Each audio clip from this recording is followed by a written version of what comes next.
I have a question for you. What were you doing at 9 o'clock yesterday morning? It's okay, I don't need an answer. It's a rhetorical question because I'm using that as an example just to show you that the answer that you would give would be in the past continuous tense. And that's because of the way that I asked the question. I asked the question in a past continuous tense. So what is a past continuous tense? Well, that's exactly what we're going to look at in this video today.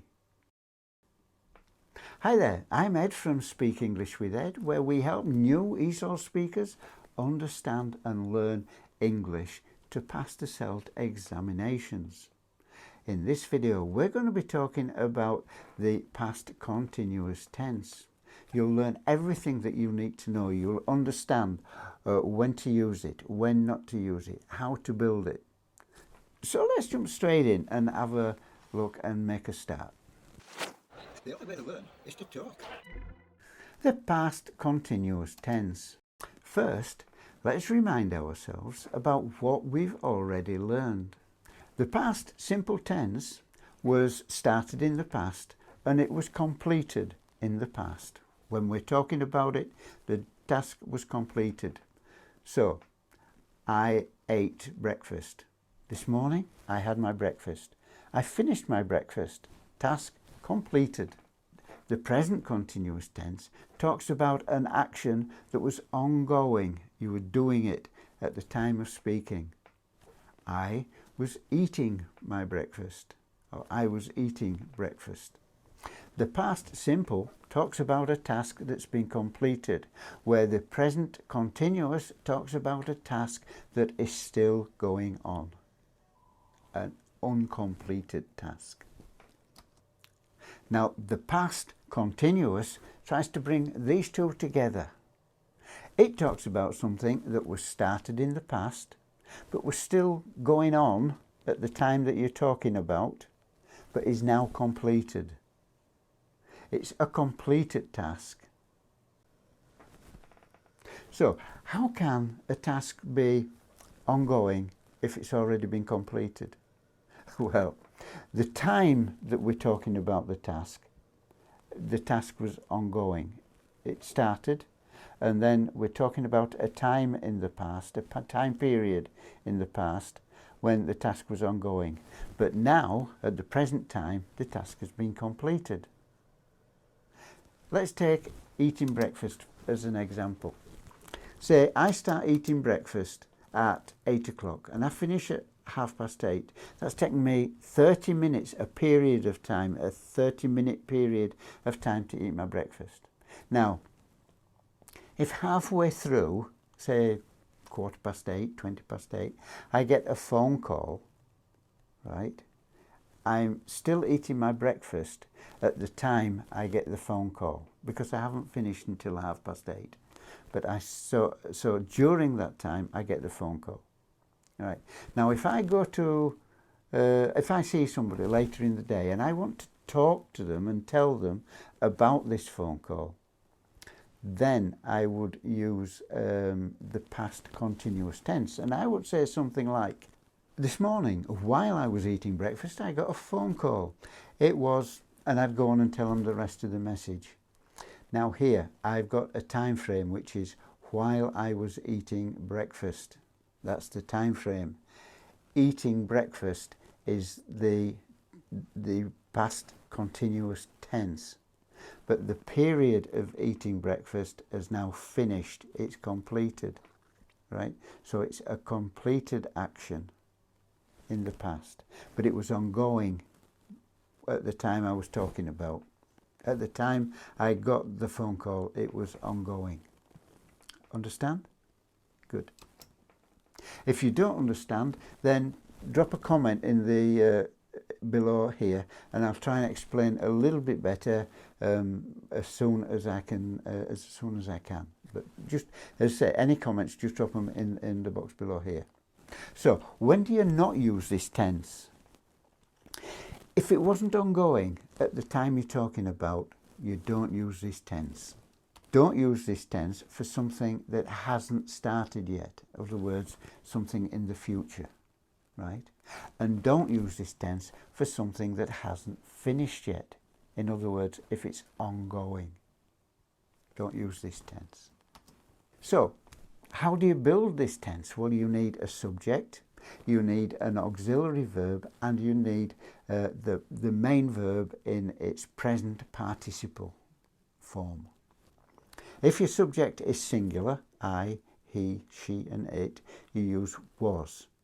If your subject is plural, you, we and they, you use were. Even if you're using the singular form of you still use were. The main verb has to be in its present participle form. Now the present participle is made up of the base verb or the root verb, and that's the one that you see in the dictionary, with ing added to it. So it's verb ing, okay? And you'll get things like walking, sleeping and eating. These are all present participles. Now we've got a present continuous, we've got a past continuous, and the difference is the present continuous would say I am eating, right? The past continuous will say I was eating. So the difference between the two tenses is the tense of the be verb. I am eating for present, and I was past tense eating in the past continuous tense. Let's have a look at some examples just to get the hang of this here. So Mary was taking a well-deserved break from work when she discovered her interest in arts. So can you see where the tense is in here? Remember, you need a subject, a past tense be verb and a present participle. Mary was taking. Mary, subject, was past tense verb and taking present participle. Excuse me. Present participle. We were beginning to worry because it was starting to snow when we arrived at the airport. This is true. I went to the airport and just as I got there it started to snow. We got delayed for 2 hours, but this is what I'm talking in the past tense here. We were beginning to worry because it was starting to snow when we arrived at the airport. Where is the past continuous tense here? Can you see it? Right. We were beginning. We, plural subject now, were, plural, past tense, form of the verb to be, and beginning, present participle. Now, this example shows us that some words change their spelling in the present participle. It's not just the main verb with ing on it. There has to be a slight modification here. We've had to, can you see what that is? We've had to put another n, 2 n's in beginning.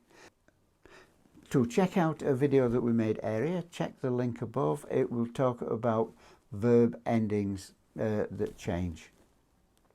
But can you see another one here? There's another one too. It was starting. So here there are 2 examples of the past continuous tense in this one sentence. Okay. We were asleep on the beach enjoying the uninterrupted sunshine when all of a sudden blah blah blah. So where's the tense here? We were asleep. Okay, we were asleep.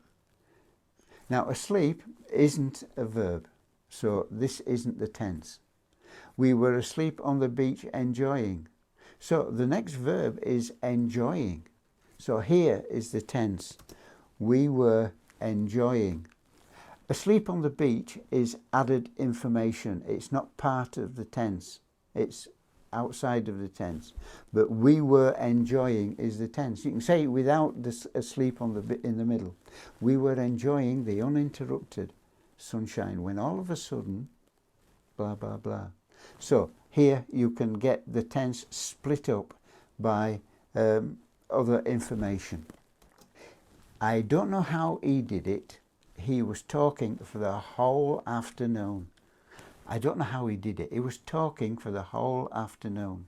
So here, the tense, he was talking, comes in the middle of the sentence. He was talking for the whole afternoon.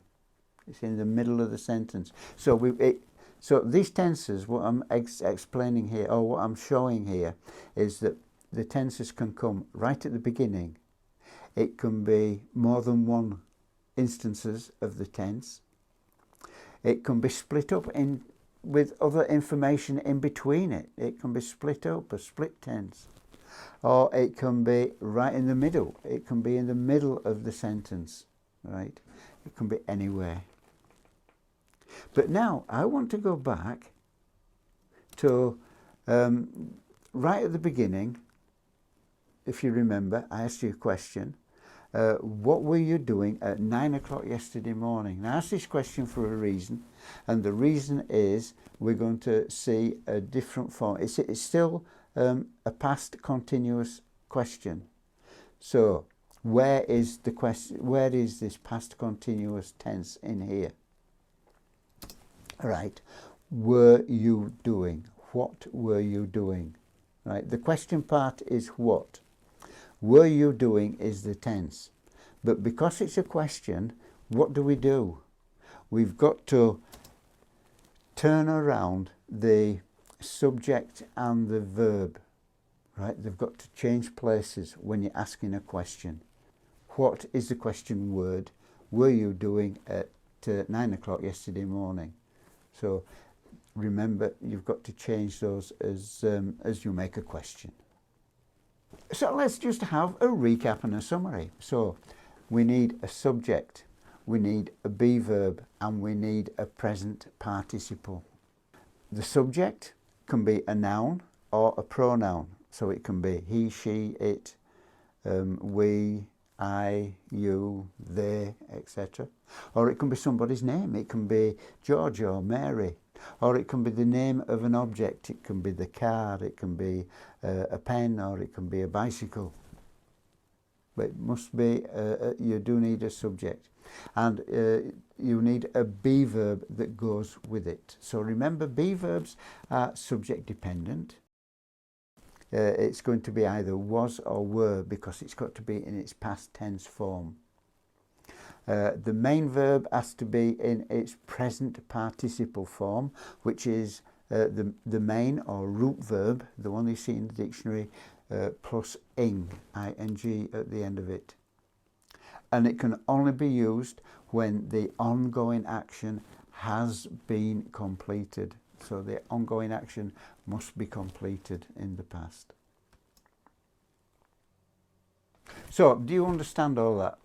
Using tenses properly is important because it is a requirement of your SELT exams. In fact, in the B1, there is a requirement that you talk about the indefinite and the recent past, and you will be required to use this tense. Now, I hope that you've enjoyed this video and that you've found it helpful. If there's any parts that you don't quite understand, then just leave a comment below this video and ask a question, ask you a question, and I will answer you as soon as I can. Now, you may be interested in this video next. Click the box to watch it, and I'll see you in the next video. So until next time, stay safe, take care, practice, practice, practice, and the only way to learn is to talk. Bye.